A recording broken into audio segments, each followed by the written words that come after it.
Hello, I'm Carol Flavin. Currently I'm doing a diorama, and today I'm going to show you how I incorporate details into my railway models.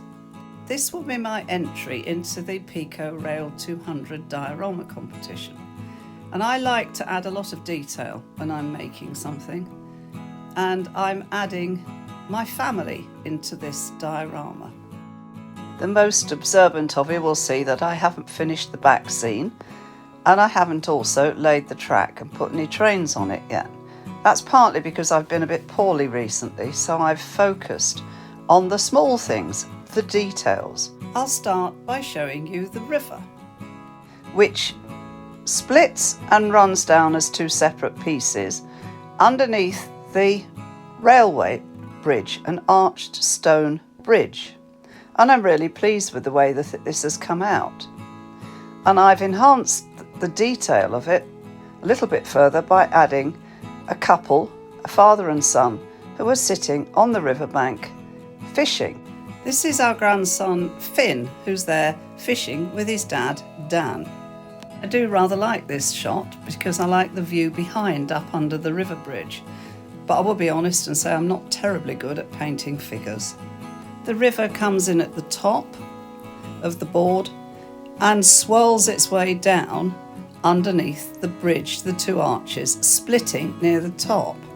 I'm really rather pleased with the surface water and the way that the river looks. On the top left-hand side there is a railway tunnel, and to the right of it there is a cliff face, and I've decided to add an extra detail there of somebody scrambling up it. Most of our family have tried rock climbing at one time or another, particularly my husband David, who used to really enjoy it when the kids were small. The railway halt is ready. People are all on it. Obviously when the track is in, it will look finished, but I have people coming up the path to go up the steps onto the platform, and there's a lady walking her dog, and you can see the person climbing the steps rather better there. There's a man on a scooter on the road. Coming forward underneath the railway bridge, which is a wooden one, you can see a postman, and you can see some cyclists. Now, they're there for a reason. Our grandson Jody is a cyclist, and he's currently at the age of 16 in Italy, cycling for an Italian racing team for the summer. So this is him. Even though it's not Italy, it's Yorkshire, where he'll be coming back to. On the front edge at the left, there is a rather nice old farmhouse.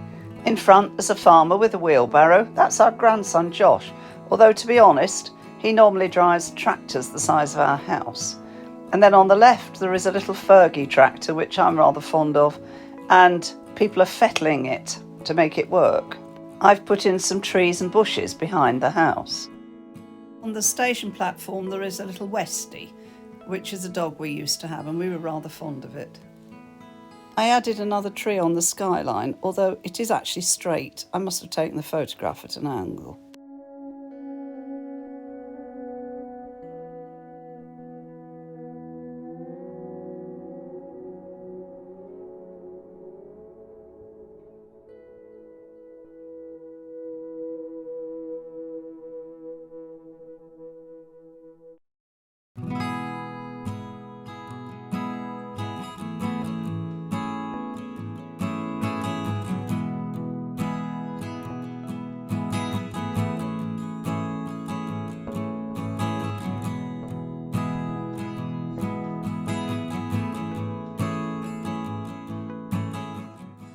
I've used one of the DCC Concepts legacy lights on the station, but because I had to cut it down so much to fit the 140 centimetre rule, I wasn't able to put any wiring through it to light it. I may put one at the bottom of these steps though, that will actually light if I get a chance.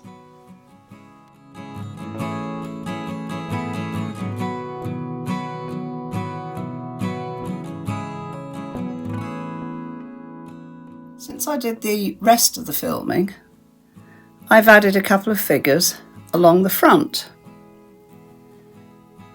And that is our granddaughter Hebe, who loves horse riding, and she's walking a horse along the path, and that's her dog Luna following along behind. And then up on the platform I've added a photographer. I've been looking for that photographer for about 2 weeks, and I eventually found him on one of my other layouts. Now that is my grandson James, who's studying photography at college, and although it's not there yet obviously because I haven't laid the track, he's all poised and ready to take a photo of a train coming into the station. So for next week I'm going to be doing a back scene. Now this is a purpose-built back scene that I'm creating so that it has river running in to line up with the stream, a road running off, and also mountains behind where the tunnel comes in. And then I'm also got to obviously lay the track. If you've enjoyed this video, please like it, share it, subscribe to my YouTube channel, and I'll speak to you again soon.